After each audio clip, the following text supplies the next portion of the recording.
Ladies and gentlemen, once again, we are in Chaoszine interviews. My name is Hernan Osuna. Here we are with Björn Gelotte for In Flames. In Flames is going to release their brand new album, Foregone, through Nuclear Blast Records. The forthcoming album is going to come up in February. So, Björn, nice to meet you. Well, this new album, I think, returns to In Flames' roots. What's your view on this new material? How did it came about? Well, first we weren't in a hurry to make a record. We were still touring, or are still touring on I the Mask, which got the touring got cut short because of the pandemic. Obviously, for everybody, that was a weird time. Yeah. But when we could see the pandemic loosening its grip, if you will, we could see a little bit of shows happening in, I think it was New Zealand had a festival, and then the US had a few tours happening, and we could see that the world is slowly coming back to normal. And then I think it was Anders who said that, shouldn't we just go over? We haven't seen each other in 2 years almost, so shouldn't we just go over to Los Angeles and hang out for a bit and see if, start writing and see if anything happens. And we did, and it was great hanging out and seeing the other guys, seeing the producers and everything. And we just slowly started making the embryos of the album, Foregone. It felt really good. So we came back after, this was November, December of 21. Then we came back after the holidays, Christmas, New Year's, and continued, made a record, recorded everything. So it was not necessary to do it, but it felt so good, so we wanted to do it. Regarding the nod towards the past, I think that's more of a production kind of thing, because the elements of the music that you hear now is something that I always liked in our songs. Like, you have the melancholic melodies, you have the aggression, you have the fundamentals in there that I think that we always had. It's just a matter of how we produce it, how in the end you make it sound. And this time around we wanted it to sound way more metal than we have in a while, because it was time for that. I love how I the Mask sounds. It's really organic, and for a guitar player it's awesome, because I love when you can hear the picking, and you can hear all that, and the small vibratos and stuff, like when you're tempering the notes yourself and stuff. I love that. But I think this one is less clear guitars, but it's bigger. Everything is bigger. We wanted it to sound really big and hard, heavy. Yeah. So I think that just brought out those elements more, made them more obvious, I'd say. These are things that I always wanted in our music, and we always loved. So yeah, and it seems to me like you did a natural thing, because it seems that you really needed to take out all the negative feelings about the pandemic, and then it turned to an album. Am I right? Yeah, in a way. I didn't think so much about it at the time. I was just so happy about seeing the other guys and being able to be productive again. I felt fucking useless the first couple of months of the pandemic. Like, everything I was doing was just taken away.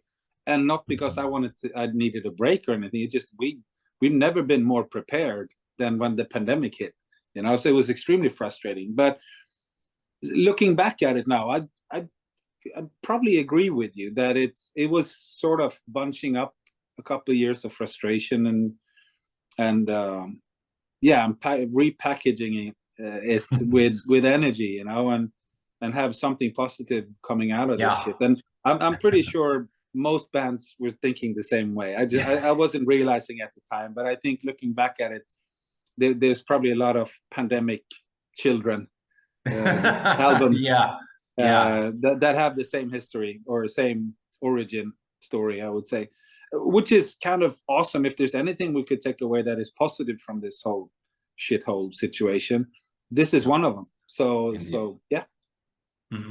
And how did it feel to reconnect with Anders in that 3-week trip to USA? You were in LA, didn't you?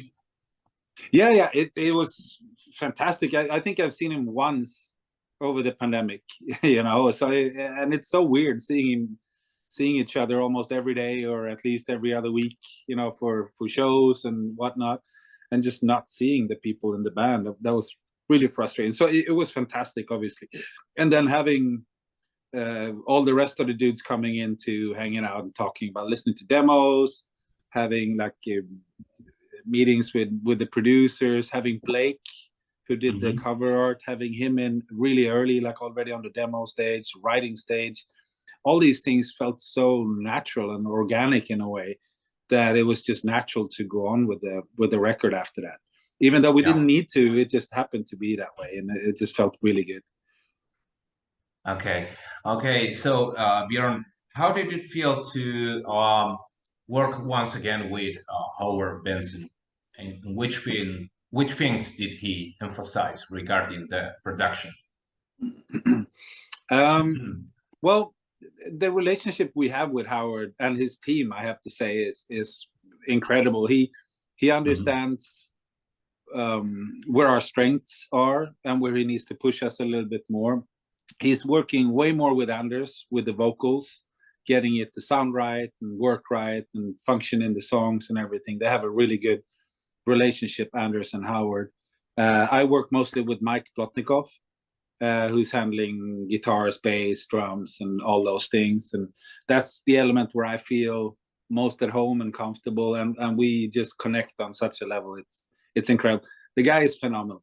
Just sitting down talking with him for hours, it's a joy. And also his knowledge and his experience. He's been doing so many productions, a lot of them actually, that I've been enjoying and listening to. So it's really, really cool just to know that you're in really good hands with him. And they always have great assistants. And there's a guy called Hatch, who's usually there. He helps out a lot with the vocals. But also if I have, if there's like a guitar sound I'm looking for, I can't tell him because I'm not very technical, or I'm not a gear nerd, so I don't know how to get certain sounds, but I know what I like, you know, so I can just explain with a few words and he will figure it out, you know, and that saves so much time. You don't have to sit for 8 hours looking for the perfect sound. He just mentioned like, I wanted to sound a little bit like that, but more like this, and then he just gets it, you know. So that team is fantastic, and it's the best so far throughout all the records that we've done. These with Howard has been the smoothest. And the reason we keep coming back is because we when we are in the studio, we focus on fewer hours, making better work during those hours. So we still have energy to continue writing when we get home from the studio the same day. So the whole recording process is more like a writing session turning into a record, you know, and it just works really, really well for us. Because we don't write 30 songs and pick 12. We write what's supposed to be on the album, so they all grow during that writing recording session.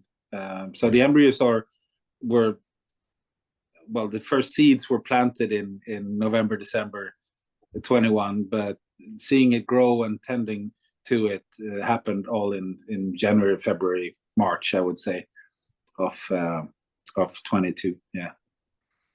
Okay. Björn, this is the first album where you share guitars with Chris Broderick, and Chris, well, it's an official member of the band since for a while. So how did you work together on guitars, harmonies, and riffing? What was that experience like? Well, this time around, I still wrote all the guitars and melodies and all that stuff. So it was, but I asked him really early on if he was interested in putting down a couple of solos, and he was really into it, and that made me so happy. He's one of my favorite guitar players, and he's an incredible person that has a great sense of melody and a skill set that is incredible. So when he said he wanted to do that, I mean, he ended up doing, I don't know how many now, but quite a lot of solos. And it obviously has an impact on how the record sounds. But I think everybody really outdid themselves. I mean, Tanner went in and did some insane drumming. I mean, the thing with Tanner is he's so good at what he does that you almost have to pick and choose, because otherwise it'll be a drum solo, the whole record. So he's that driven, and it's such a luxury to have that kind of drummer. and Bryce just the foundation, the fundamental, like the low end of the band together with the drums. It just solidifies all the guitar playing and everything later on. So this is incredibly important, how all these things works together. And that's why I think it was so smooth to record. It sounds so good now, and we sound better than ever live because of these dudes.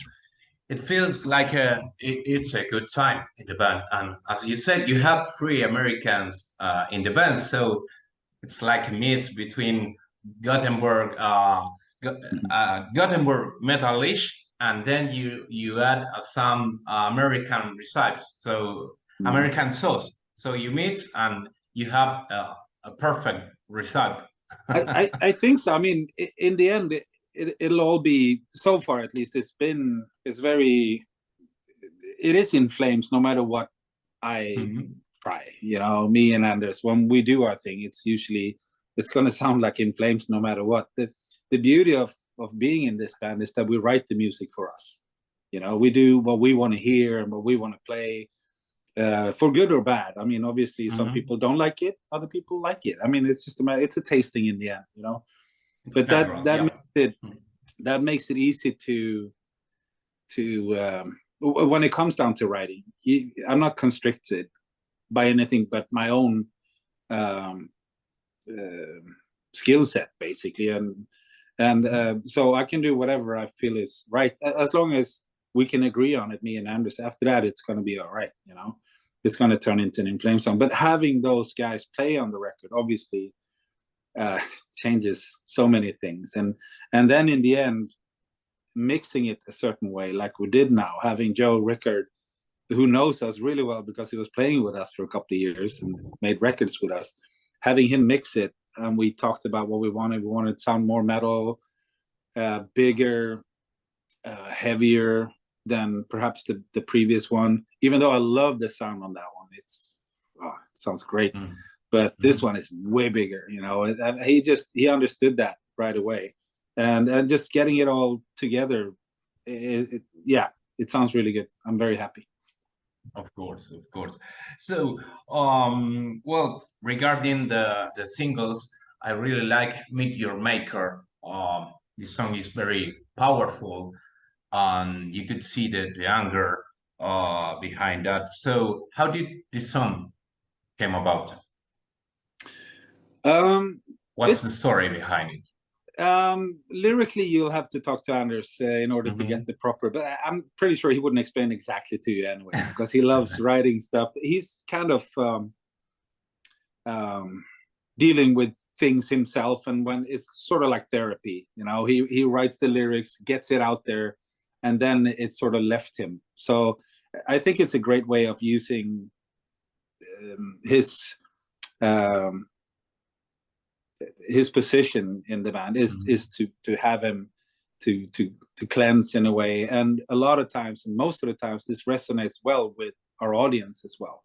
Like the way he writes the lyrics, you can put yourself in there and add your experiences and actually understand quite well, or get to a certain point with the content of the lyrics. So, but musically, I would say it's right in the middle of what we do. It's death metal meets melodic, big choruses, lots of guitar. It's just everything I love about being in this band, you know.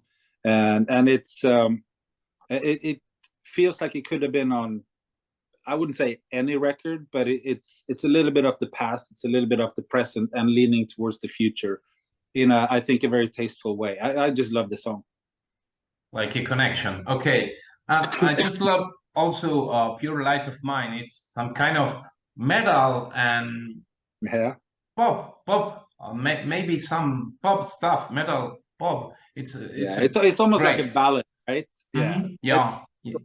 We've always had at least one of those on every record. But I think it's sort of how at least I grew up listening to music. There was a lot of, you know, heavy or hard and guitar oriented, blah blah blah, and then you have something just to calm things down a little bit in order for you to appreciate the really fast and heavy stuff. So I think having the dynamics in the playlist is as important to having the dynamics in the song or in a set list when you play live. All these things are very important. So it has a natural space on a record, I think. And we do make records. We don't make singles, right? Because we don't really know how to. I mean, obviously we release what you call singles, but that's in the end we got to show something of the record, right? But it's not how we write it. We make the full record. So something like that is necessary, I think. I always enjoy it because it gives you a little relaxation to the ears or the mind. We can, you know, drift off in a different direction, and then you get sucked back into it with a song like Meet Your Maker or something like that, you know. Yeah. Björn, what about the gear? Did you record with Gibson, your Gibson guitar? And what about the amps? Can you describe a little bit about the gear used in the studio? A few things I can explain. I played on my first recording over there. I brought one of my Epiphone signature guitars. Yeah. And gave it to Mike. Mainly because I knew I'm going to record there again, so I can use it again, so I don't have to carry it. But it's a great guitar. It's one of the first ones the prototypes I got, and it sounds amazing. And it's the guitars that I've been playing all along since I got them. So that's my number one. That's the guitar I'm using. Unless we're doing something, it's not optimal for playing some of the clean stuff, so we could use something else on that. But it's such small parts, so it doesn't really matter. Amp wise. All sorts of different amps. It depends on what we wanted to achieve. One that usually comes back is a Wizard amp, which reminds me a lot about a Marshall amp. I love Marshalls, but it's really hard to find the ones that I really love. It's a certain frequency I don't like with the Marshalls, and the Wizard is like a Marshall without those frequencies. So it works really well. And then to accompany that or to complement that, we usually have either an orange or a 5150, something to get the grit in there, the low end, and make it beefy. And sometimes we mix even more, but in the end, it's only 2 guitars in usually, and then we do overdubs on that. So just to make it bigger. But we try to focus on making the songs doable live. So we try not to do too many harmonies. There's only 2 guitar players in the band. And we want to sound pretty similar to the record when we're on stage, or better if possible. Okay, indeed. Well, in last December, you gave out an energetic performance at Helsinki's Ice Hall with At the Gates and Insomnium. What can you say about that particular gig? How do you remember it? Because it was huge. Yeah, the tour was great. It was with At the Gates, as you mentioned, but it was with Imminence and Orbit Culture as well. So it's all Swedish package, and the whole tour was amazing. For some reason, we just never managed to tour with At the Gates. We've known each other for 25 years or something, and we've been in bands for. Obviously, they had a long break, but still, we haven't played together. We played maybe a festival, so this was a great opportunity to hang out together and do shows together. So that was awesome. And then bringing Orbit Culture and Imminence, fantastic younger bands that showcase some of the newer stuff coming out. And I wish them great futures, both of them, incredible people. So that whole tour was a great experience. And Scandinavia, Finland in particular, I would say, there's a lot of metal up here, you know, in Scandinavia, but Finland is, with all the bands they have and bands making it into like national radio and stuff like that, means that there's a great understanding of and a love of metal. So of course the Finnish shows are always incredible. And ISOL is no exception. It was fantastic. And we have some festivals coming up in Finland. I'm really looking forward to those. So yeah, it was a great experience. It's a very cool venue, to be honest. It's not what we usually play. So I really enjoyed that as well. And seeing all these friends as well. It's it's a great experience overall. Okay. So this year you have a huge schedule. You are going to play in June in Finland. You're going to play at Tuska Festival. Then also you're going to play in Japan. and in September you are touring across the States. So my question is, what's the most beautiful thing about touring, about being on the road? Um, The well, pros I and think the cons. lives, yeah. Well, you're away from home a lot, obviously, and friends and families. But at the same time, this is what I've done since I was 19. You know, it's all I've done my whole adult life. So when the pandemic hit, I felt, as I said, useless. I felt fucking pointless. You know, this is all I want to do. All I'm actually any good at is taken away from me, right? So that's what the one thing I really do like way more than anything else is being on stage, and especially it just gets more and more fun because these guys are incredible to play with, and we sound good. Our crew is fantastic. They take care of us. So it's like, yeah, I can't wait to be on stage. And it's literally, I've always enjoyed it and always loved it. But at this point now, it's never been more fun. But I don't think we sounded better ever either. So that's it. It just, as long as that feeling is there, I can do this until I get fucking 80, you know, or as long as I'm physically able to. There's nothing I'd rather do, right?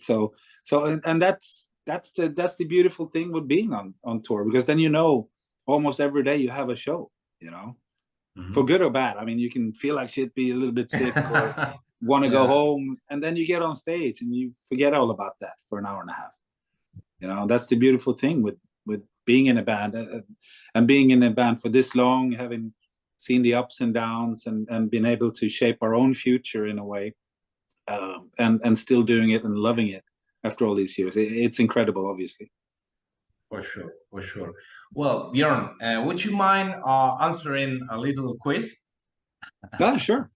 Okay, well, one album, one favorite album. One favorite album. Yeah. Oh wow, just one, just one. Oh Or wow. maybe two or three, as you Ah, want. this. Well, there's a few albums that always comes. I mean, I'm kind of old school. I don't really look for new music very much. You're gonna hear a couple old ones here, but I think Van Halen 2 is Oof. one of my favorites. I'd say Richie Blackmore's Rainbow. These, you see where I'm heading here. It's kind of Yeah, old stuff, right? So, yeah. but I also want to bring in Human with Death. Mhm. These three albums are like incredible by their own rights, all of them. So, Like but your there's holy probably Bible. 50 more records I can say that are all my favorites too. So, Okay, okay. It's heavy raining around here. yeah. So one movie? A movie? Yeah. Um, Same thing there. Saving Private Ryan is probably Okay, one of those had the biggest impact on me. One of them. okay. Yeah.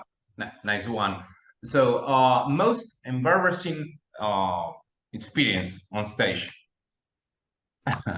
Oh, there's been quite a few, considering how long our career has been. But no, Okay. I mean, not nothing's. I mean, some member have been incredibly drunk at some time, at some point, and that's always embarrassing. But it's embarrassing in a bad way.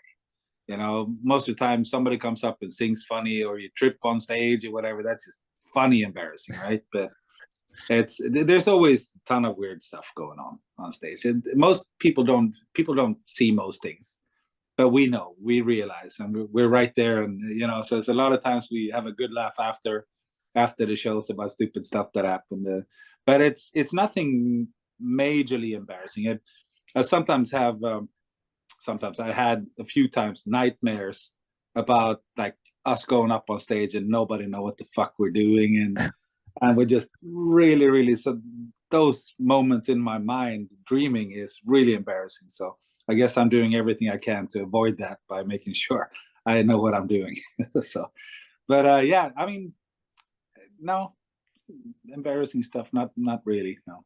Okay, okay. So final one. If not a musician, you would be a complete the sentences. Oh, Sentence. uh Yeah, what the fuck would I be? Ah, that's funny. It's a I difficult went to one. school. I went to Uh, school as an electrician, but I wouldn't want to do that. I mean, okay. if I could choose, I'd probably sit around paint all day or something like that. I love Okay. doing. Yeah. Okay. Well, Björn, thank you very much for your time. Looking forward to see you back on the road with In Flames. Congratulations for your brand new album, and see you soon, mate. Thank you so much for having me, man. I'll see you around. Thank you very much. Bye bye. Bye bye. Take care. Thank you. Bye bye. Bye bye.